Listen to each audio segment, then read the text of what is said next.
Bienvenidos a este programa de Panorama Nicaragua, 3 medios de comunicación, 100% Noticias, Despacho 505 y Nicaragua Actual. Saludos, Lucía.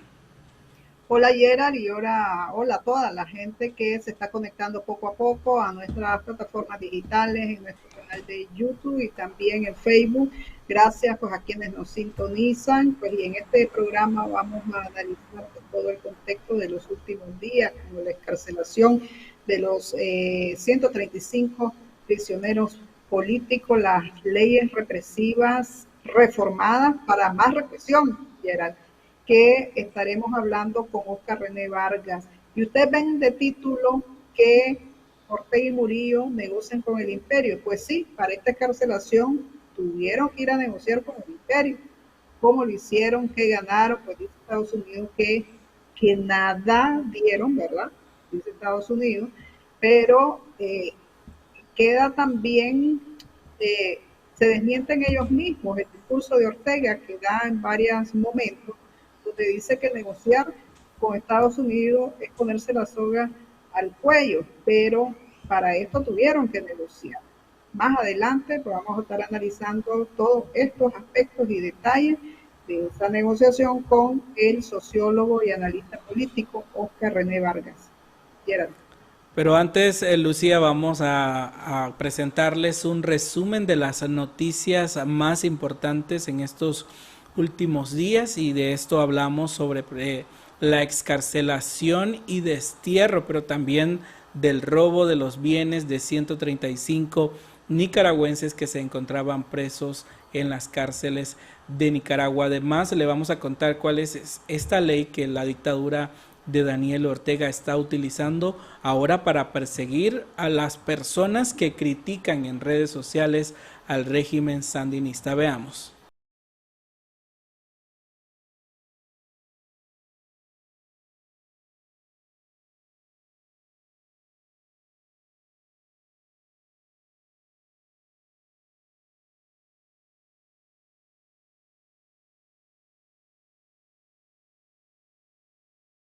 $135 hombres y mujeres que permanecían en los diversos sistemas penitenciarios de Nicaragua como presos políticos fueron excarcelados el jueves 5 de septiembre y desterrados a Guatemala.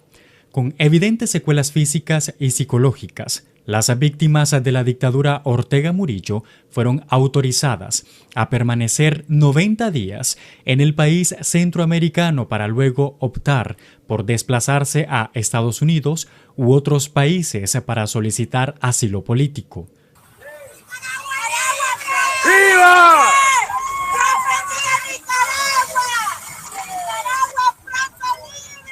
¿Cómo se siente que está libre?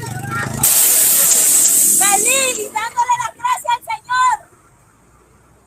A su llegada, narraron a los medios de comunicación los horrores y torturas sufridas en las cárceles, donde algunos permanecieron meses y otros años. Y en el sistema penitenciario, pues, pijeadas y golpizas cada 20 días, cada 15 días, preguntándome que dónde estaban, que con quiénes andaba, que quiénes eran los otros exmilitares que andaban conmigo. Luego no sé de qué me hablaban, no entiendo. ¿Que dónde estaban los buzones de armas? No sé, no entiendo, ni idea. Haceme lo que buscará, yo no sé nada. Lo más difícil que uno vive en la cárcel son represalias, el maltrato que te dan, la mala alimentación, no tener derecho prácticamente a salud. Estamos respirando aire que hay aire que no respiramos. Es una celda de 2 por 3 metros cuadrados con 6, 8, 10, 12 reos, a donde no teníamos ni qué comer.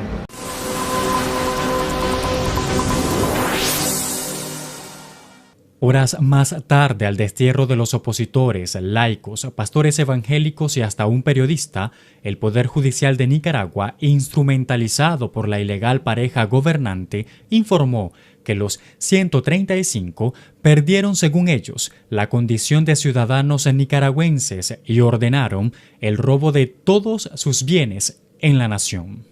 Nos han comunicado en estos momentos que hemos sido despojados de nuestra nacionalidad nicaragüense. Bueno, eso no nos quita el sueño a nosotros, puesto que nosotros somos personas de fe Todo el mundo sabe que soy niquinomeña y nicaragüense al 1000%. Entonces, eso nadie lo puede borrar. Nadie en absoluto. Por lo tanto, pues, no nos quite el sueño, no me quite el sueño el que me hayan quitado una nacionalidad, 2 personas de palabra, de boca, de labio, porque mi nacionalidad está allí. Que dice a través de un comunicado la Corte Suprema de Justicia, y cierro comillas, de que a todos los que aterrizamos en el avión, los 135 excarcelados políticos que aterrizamos en el avión aquí en Guatemala, nos han quitado nuestra nacionalidad y todos nuestros bienes. No me sorprende, creo yo que ya lo mirábamos venir, sinceramente. Creo que no es ninguna sorpresa. Yo cuando me echaron preso ya miraba venir el avión, y cuando yo me vine en el avión ya miraba venir el robo de nuestros bienes, porque no es confiscación, es el robo. Ellos hablan de que están haciendo justicia por las víctimas son ellos dos, no el pueblo de Nicaragua. Pero ya lo mirábamos venir, no es ninguna sorpresa.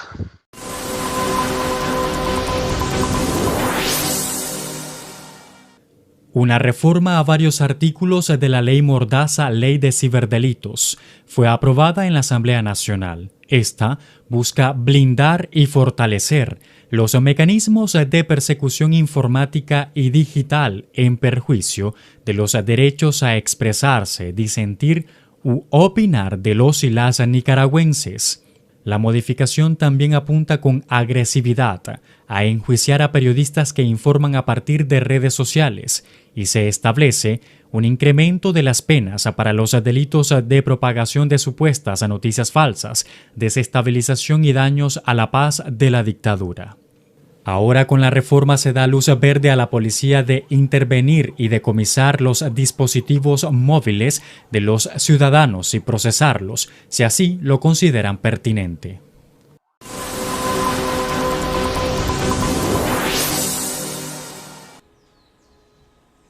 Bueno, y en otros temas, en el explicador, hoy vamos a hablar de la educación. Un informe de la UNESCO revela que el 79 de cada 100 estudiantes de primaria en Nicaragua no comprenden lo que leen.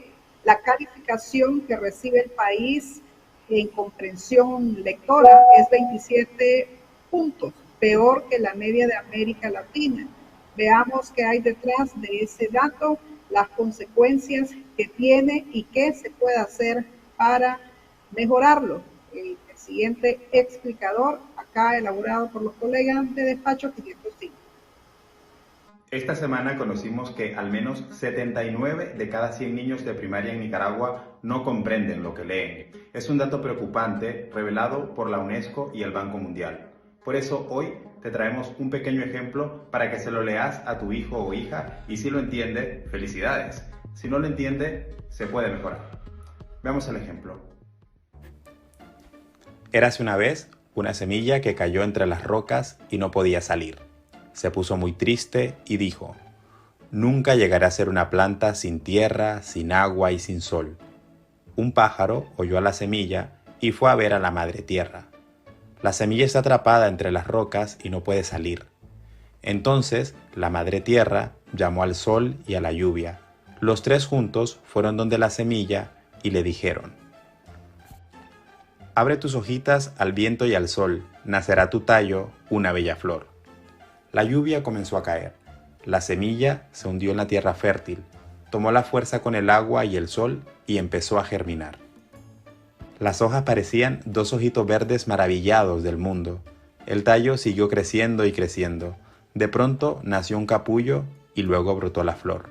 Un círculo con pecas rodeado de pétalos amarillos. Aquella flor tan hermosa era un girasol. Ese pequeño texto que explica el proceso de germinación de una semilla apenas lo entiende el 21% de los niños de primaria en Nicaragua. Esto pone en evidencia que la comprensión lectora sigue siendo uno de los principales desafíos de nuestro sistema educativo y debería preocuparnos porque es una competencia clave en el proceso de aprendizaje. Según el informe de la pobreza de aprendizaje 2024 publicado por la UNESCO y el Banco Mundial, 8 de cada 10 nicaragüenses al final de la primaria no dominan la lectura.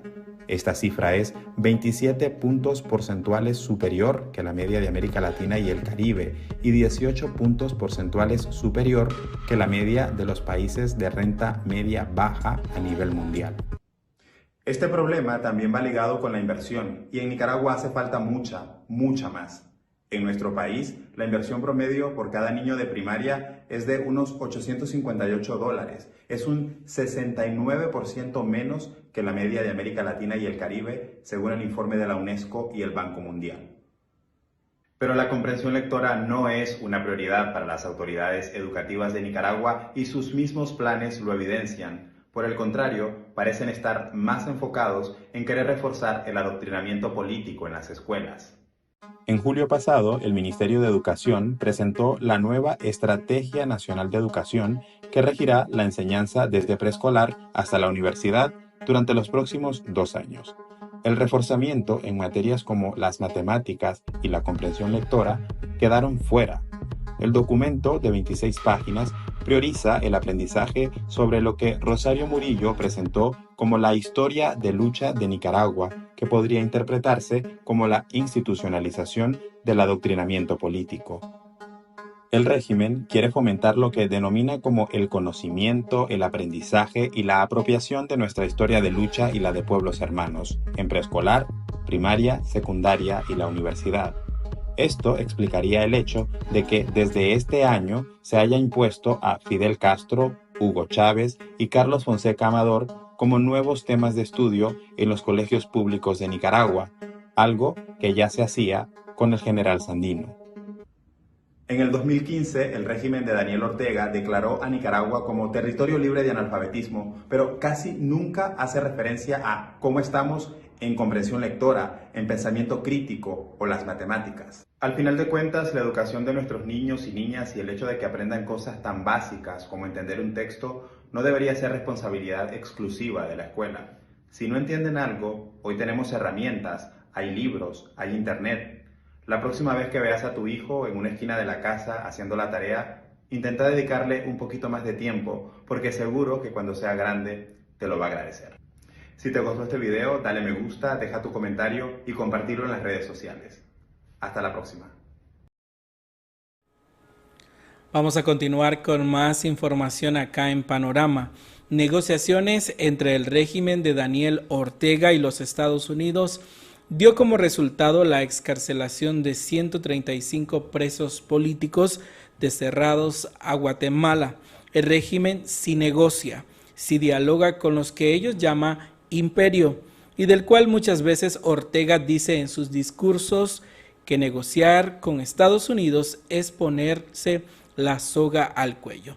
En una entrevista con Oscar René Vargas conversó también sobre las formas o varias leyes que ha impuesto el régimen sandinista para controlar las redes sociales, aplicaciones móviles, acusar a exiliados si la dictadura decide expresar alguna noticia falsa y sea considerado por ellos como tal. Así también hablamos sobre el control de las remesas, la nueva figura para robar las propiedades llamada decomiso de bienes sin condena. Veamos la entrevista que ha realizado Lucía Pineda Ubao. Determinado enriquecerse, pero ahora la corrupción, como se ha generalizado, comienza a podrirse por todas partes. Y esa es la respuesta que dan ellos. Otra cosa es la privatización de los aeropuertos secundarios, pues, donde aterrizan los aviones para la fumigación. Eso también pasa para, ¿cuál es el objetivo? ¿Controlar el narcotráfico o tener ellos el control del narcotráfico? Hay una institución que se llama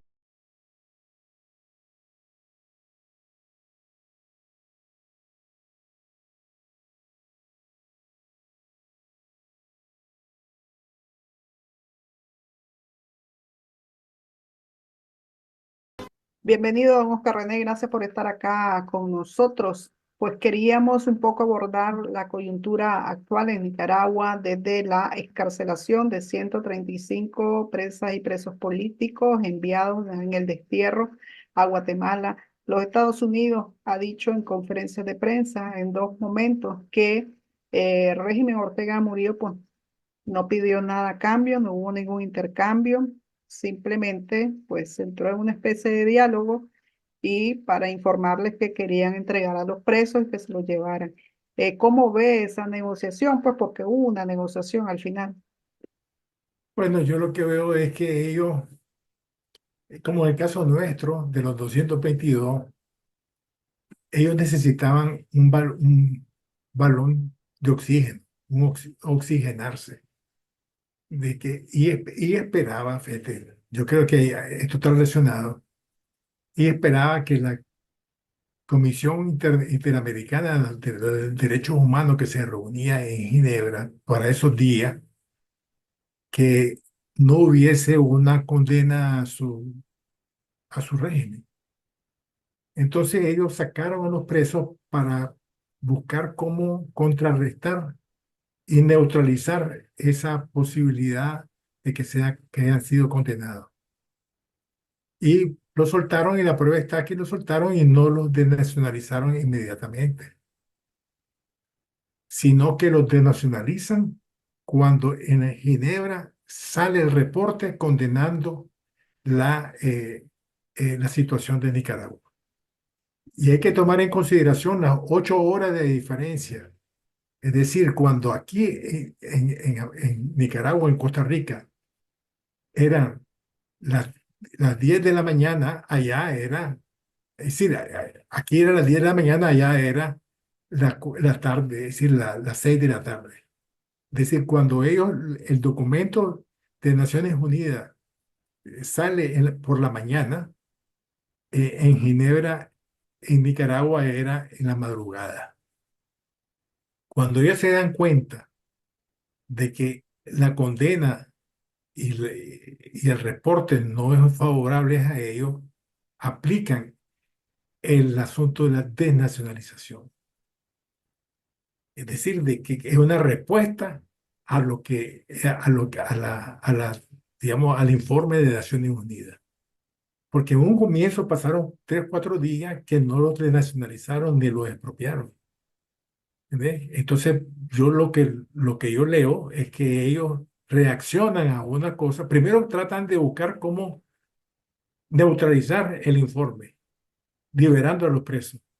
Y se quedan callados, ni siquiera publican la lista de los presos liberados y desterrados, aunque hayan sido liberados, fueron desterrados, pero al conocer el informe no favorable a ellos, pues dicen, no importa, ya cruzamos el Rubicón, desnacionalicemos y expropiémoslo como sucedió como los 222 y como sucedió con los 94. Es decir, porque entonces entra en la lógica de lo que pasó en el 2023, primero los 222, después los 94 y ahora los 135. Esa es la lógica del régimen, es decir, la lógica del régimen sigue siendo el poder o la muerte. No les importa nada. Su único objetivo es preservar el poder.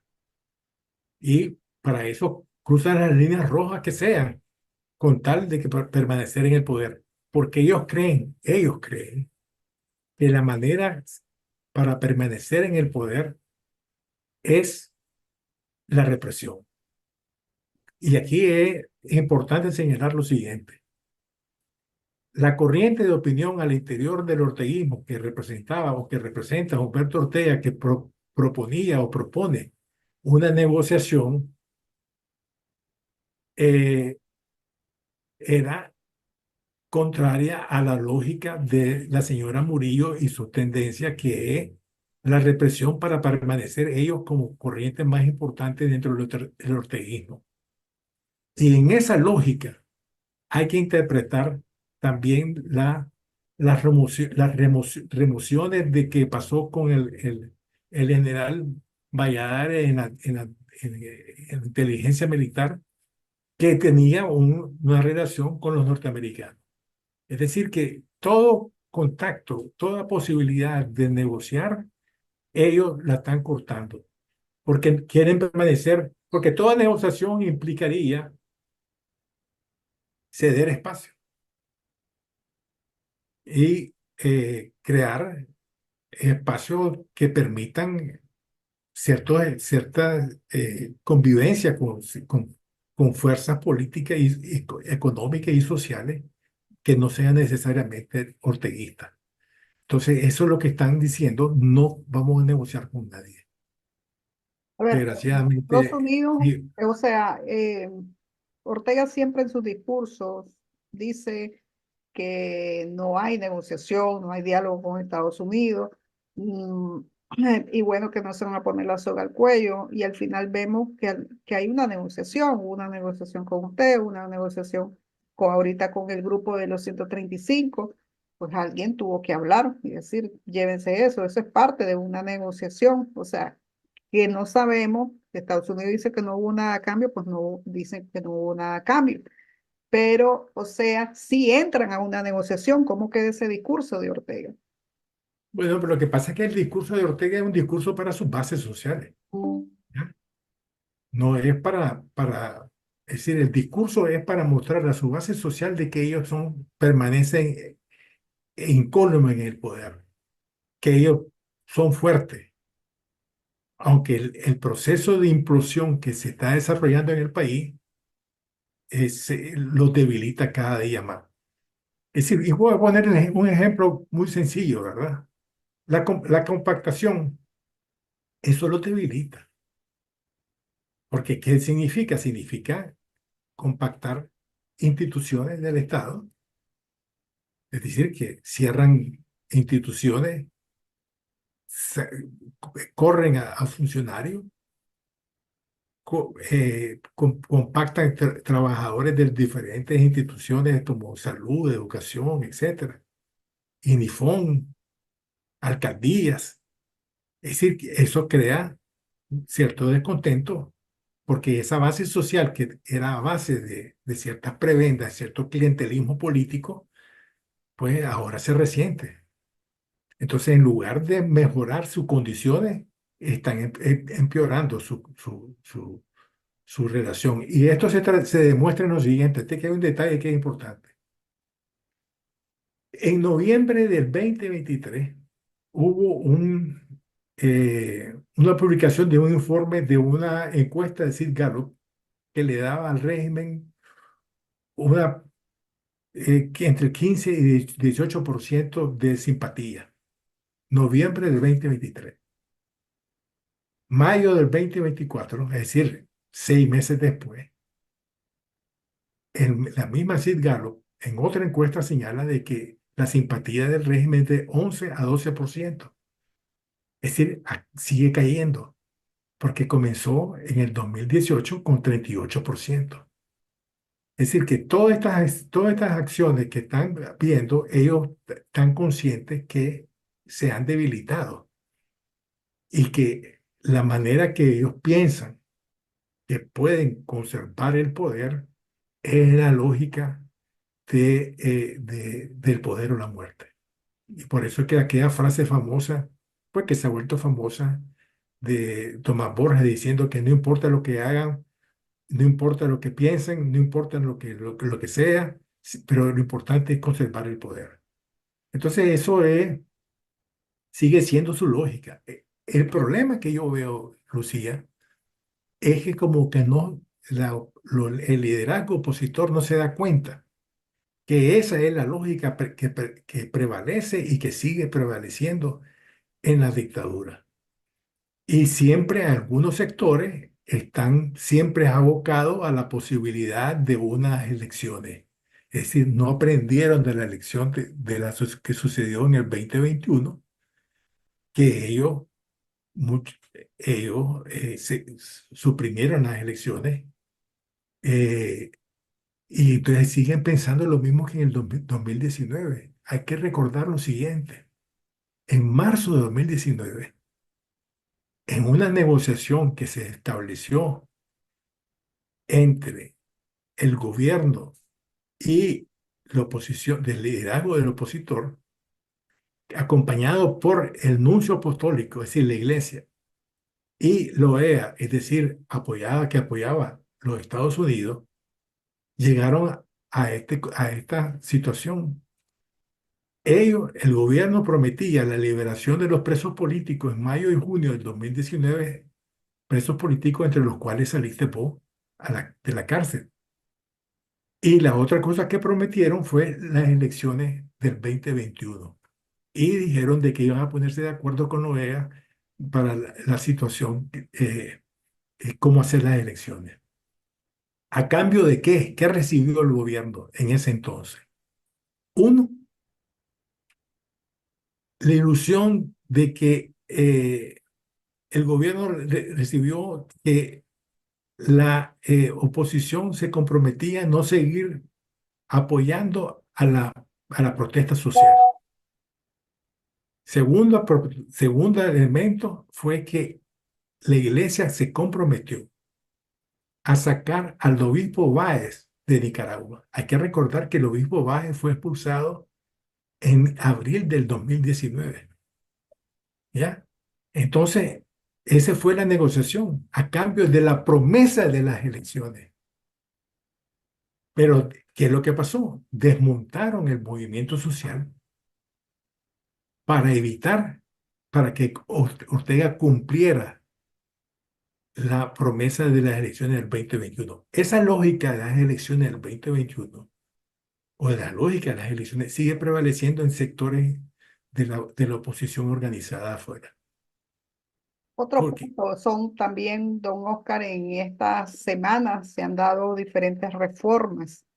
El tema, pues la ley antilavado de dinero, el Código Penal, el Código Procesal Penal, también reformas que tienen que ver con el decomiso de bienes, incluso las personas que no estén en Nicaragua, o sea, que no hayan sido también condenadas, decomiso de bienes para no condenados. La reforma a la ley de ciberdelitos, prácticamente pues sobre el uso de las redes sociales, más control, y que se aplicaría pues dentro y fuera de Nicaragua. ¿Por qué hacer más?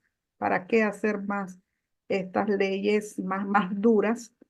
Si esto tiene que ver más con el tema de la persecución política, o hay una combinación de requisitos también a nivel internacional que tienen ellos que pues, hacer este tipo de ajustes en estas leyes. no, yo creo que el motivo principal es la cuestión de la represión. Y la prueba está que están repitiendo con otro nombre la famosa ley de los ausentes en los años 80, que era solamente que si vos vivías afuera durante más de 6 meses te podían expropiar. Entonces están haciendo la misma, es decir, están repitiendo el mismo esquema de poder. Y ese es el esquema de poder que prevalece.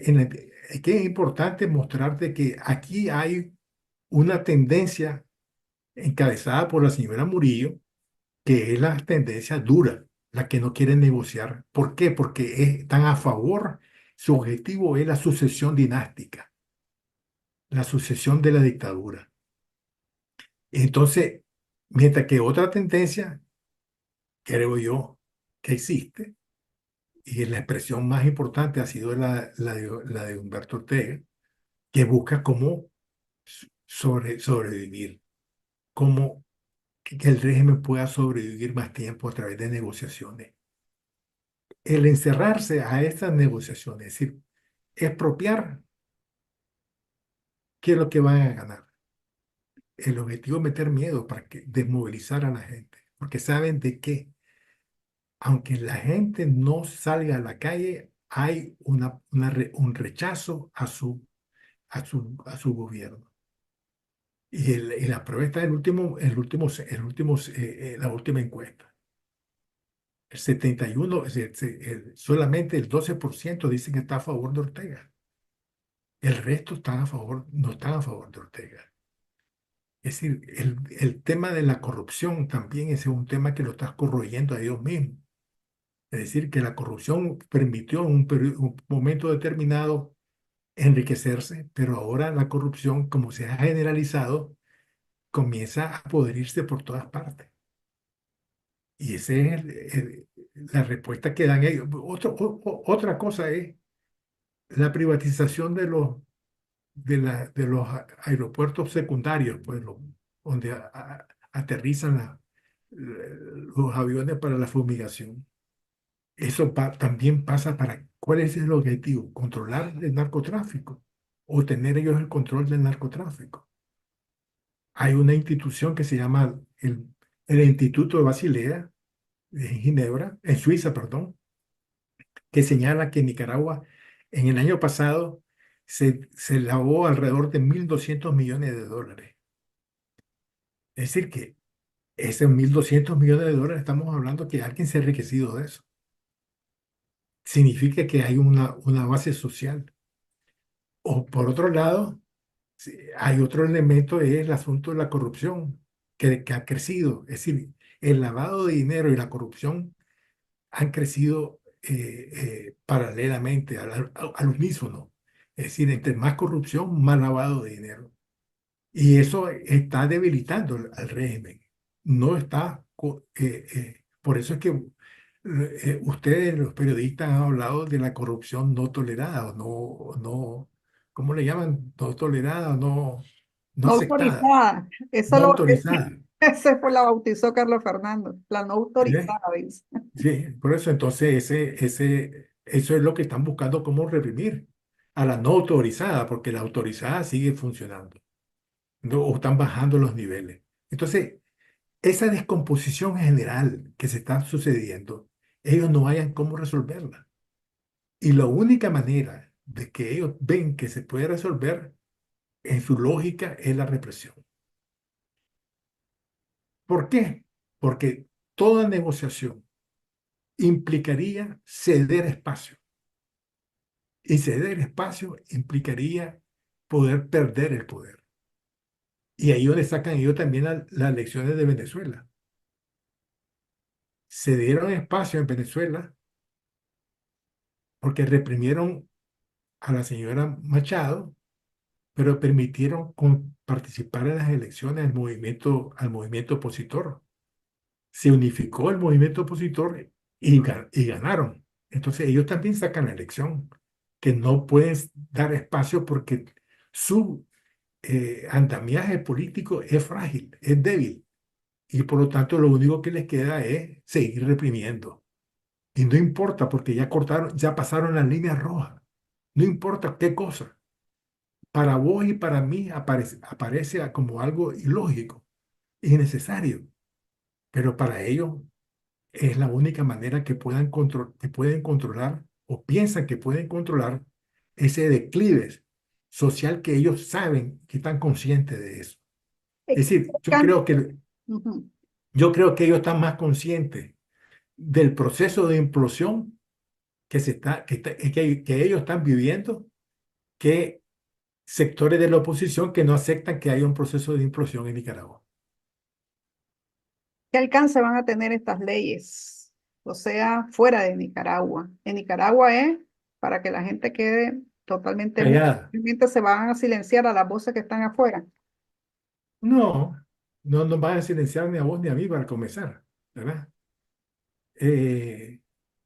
Va a haber, aquí, todo esto nos está indicando que la oposición tiene que comenzar a actuar de manera clandestina y de manera silenciosa. Es decir, no andar sacando comunicados, etcétera, que no tienen ninguna fuerza política, pero que sí es necesario actuar, hacer. Y esto lo que nos está indicando, nos está enseñando, es que va a obligar a todos a realizar acciones, no declaraciones que no conducen al debilitamiento de la dictadura. La dictadura hay que debilitarla en sus pilares que la sostienen. Los comunicados no sirven a mi criterio, no sirven para debilitar a la dictadura. Lo que sirve es actuar, hacer, fisurar. Y un elemento importante, por ejemplo, voy a ponerte un ejemplo que es importante para mí. en esa lógica de la represión es el control de las remesas. Las remesas, ya por ley, antes de esta reforma, indicaban que todos los bancos tenían que reportar toda remesa que era superior a los $500. Todas las remesas que recibí, que era recibida en Nicaragua, más de $500 eran reportadas. Pero no eran reportadas las remesas de menos de $500. Y hay que recordar que los bancos reciben el 80% de las remesas. Entonces, ¿qué es lo que están obligando con eso? Que los bancos ahora van a tener que reportar a la UAF. Toda remesa que sea de 10, 15, $20 tiene que ser reportada. Eso no quiere decir que van a haber control de la remesa, sino que va a haber el control de la gente que manda y la gente que recibe. ¿Por qué? Porque ellos sospechan que la gente podría recibir 20 veces en el mes, $20 cada mes, cada $20 cada día de por medio. Y eso le permitía tener acceso a tener su celular para comunicarse y tener acceso a los medios de comunicación en el extranjero, etcétera, etcétera. Hoy quieren controlar ese asunto para saber quiénes son los que reciben y quiénes son los que mandan. Entonces, esa es parte de una mayor represión. Pero eso va a significar que la gente va a inventar otras nuevas maneras como sobrevivir. ¿Ve? Y eso no se puede parar. En estas situaciones de la comunicación inteligente no se puede parar. Bueno, en los años 80 la gente sobrevivió en Nicaragua, pues no habían redes sociales, la comunicación siempre estaba de alguna manera, aunque había censura y todo, hasta censura previa, pero ahora ya eso es como indetenible, pues está el internet, ¿verdad? O sea, la gente siempre se va a dar cuenta de la información que les interesa saber, ya, o de revisar alguna página, algún Facebook, algún YouTube. Y ahora pues creo yo que la gente es más inteligente a la hora de navegar en redes sociales y limpian pues el rastro pues por cualquier cosa porque ahí están limpiando el cookie y todo, ¿verdad? Incluso ya ahorita me dio una idea para hacer una campaña. Nosotros vimos bastante campañas educativas también para la gente su seguridad al navegar, de seguridad digital, porque ahora hasta eso, la- que el policía te va a revisar, dame el celular, sin ninguna orden, sin nada. A ver, abrime ahí tus redes, qué cosa ves, cómo navegas. Pues creo que hay que educar a la gente, incluso hasta borrar el rastro y el historial de navegación para evitar este tipo de persecución, porque va a ser hasta delito. ¿Qué es lo que ves? Ya ni solo lo que pensás y lo que expresás, sino hasta lo que ves. O sea, hasta eso Mira, quieren controlar. yo te voy a poner un ejemplo, mi ejemplo personal. Cuando yo estaba clandestino en Nicaragua, cuando yo salía a moverme, yo borraba todas las cosas de mi teléfono, ¿ya? Por si me agarraban, no encontraban nada. Yo regresaba a la casa o a los lugares donde estaba y ya volvía a hacer todos los movimientos y las cosas. Entonces yo creo que ese es una cosa que hay que aprender. De cuando sale uno a la calle, borrar las cosas que pueden ser comprometidas, que lo pueden comprometer a uno. Entonces yo creo que ese es uno de los elementos que la gente tiene que aprender ahora. Por eso te digo yo, tienen que pasar a una etapa de una cierta clandestinidad. Y la otro asunto es que la experiencia de los 80 que vos lo has dicho, la gente se comunicaba boca a boca,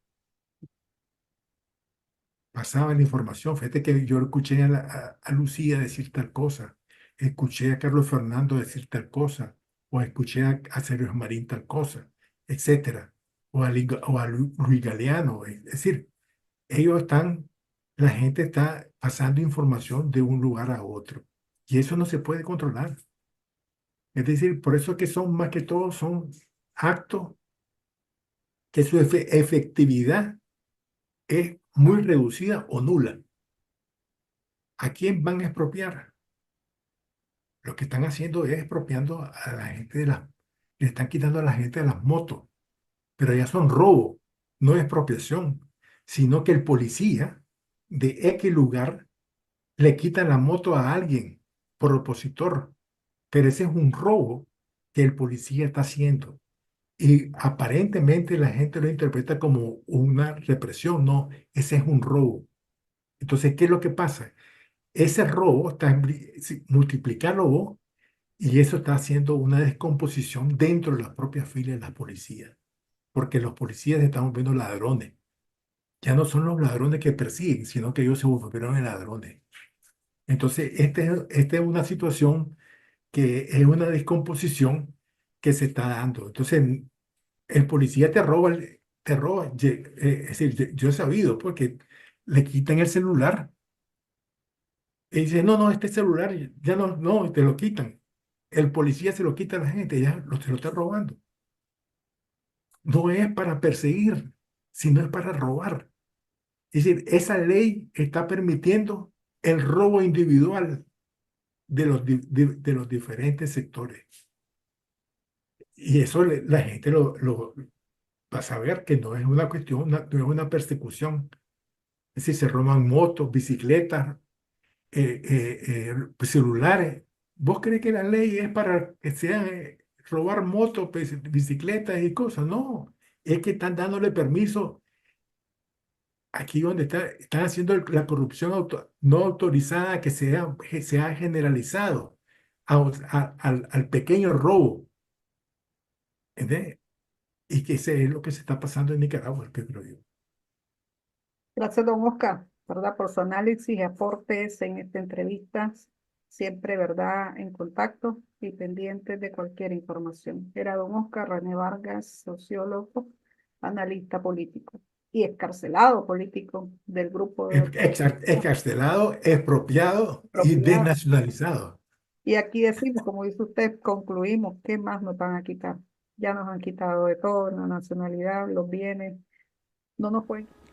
Gracias, Lucía, por esta entrevista, por este amplio análisis que se hace sobre la coyuntura de Nicaragua y la posible negociación entre la dictadura de Managua con Estados Unidos para lograr la excarcelación y el destierro de 135 presos políticos. Con esta entrevista finalizamos este programa de Panorama. Les invitamos a que se suscriban a los canales de YouTube de Nicaragua Actual, 100% Noticias y también Despacho 505. Los portales digitales también están a la disposición de ustedes. Los contenidos son totalmente gratuitos para que usted pueda leer, compartir e informarse de lo que acontece en Nicaragua. Así finalizamos esta edición.